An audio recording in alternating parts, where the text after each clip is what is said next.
shifting gears, of synods and stressors. So, as we all know, Pope Francis is trying to promote a climate of synodality in the Catholic Church. And broadly speaking, what he means by that is listening to all the stakeholders in the church, consulting widely, trying to spread things around in terms of responsibility for making decisions and so forth. So it's not always so entirely top down. That's the idea. Now, there are all kinds of situations that suggest that might be a headache for the Pope, right? I mean, there is the synodal path in Germany where the liberal majority in the German church just has significantly run ahead of where the Pope and his Vatican team want them to be, and it's not entirely clear how that's going to shake out. But I would suggest to you that if you're looking for the spot on the map right now, which is putting up the biggest kind of yellow light about what the potential pitfalls of synodality might be, I would give to you India, and specifically India's Syro-Malabar Church. Now, let's begin with the fact that the Syro-Malabar Church, one of the 23 Eastern churches in full communion with Rome, is actually governed by a synod. Now, this is not the Pope Francis version of a synod where everybody has a seat at the table. It's not just bishops, right? But it's priests, it's religious, it's nuns, it's lay people, it's cats, it's dogs, lions, lambs, right? I mean, everybody. Well, not so in the Syro-Malabar Church. It's the classic model of a synod where it's just the bishops. But nevertheless, it is a synodal mode of governance. Now, in 2021, the Synod of the Syro-Malabar Church decided that they wanted to adopt a uniform mode of celebrating Mass. Prior to that, there had been different customs in different parts of the church. But the Synod decided, nope, by God, from here on out, we're going to do it all the same way. And basically, it involves the priest facing the congregation for the liturgy of the word, then facing the altar for the liturgy of the Eucharist, and then turning back around for the concluding rites. Now, the largest jurisdiction in the Syro-Malabar Church is the Archdiocese of Ernakulam-Algamini. Nailed it! Ernakulam-Algamini.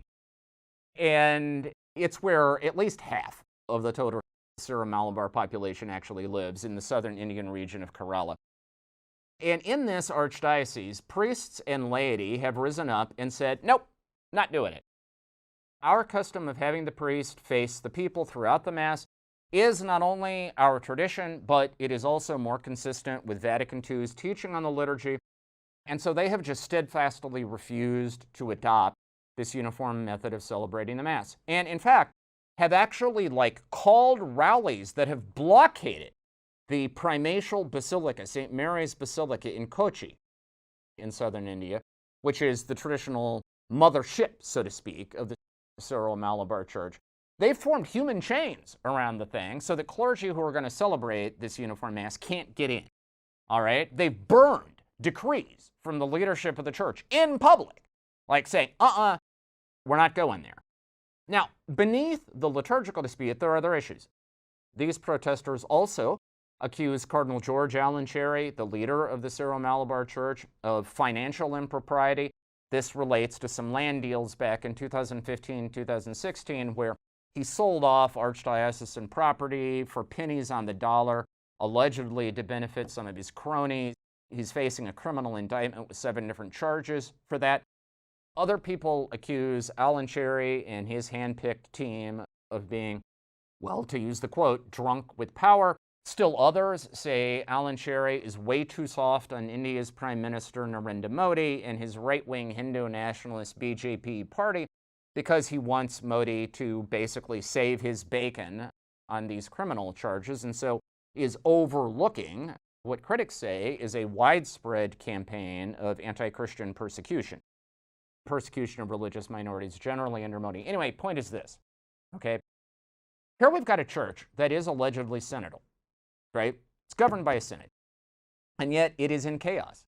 And the clergy and laity, at least a significant share of them in this church, are saying this synodality is a sham, that the bishops are acting like dictators, and they are, in effect, defying the Pope's vision of synodality, which is you're supposed to listen to the people, you're supposed to look before you leap, basically, right? The point is, the pathway to synodality is anything but smooth. And, if you want a forecast for the kind of potholes and pitfalls and potential, perils, to go with the P alliteration motif here, if you want any of that, look at what is currently unfolding in the Syro-Malabar Church in India. I mean, what it suggests is that synodality, great idea. The execution of it sometimes, just make sure your tray tables are in a full upright and locked position because the skies may get a little bit bumpy. All right, third up this week.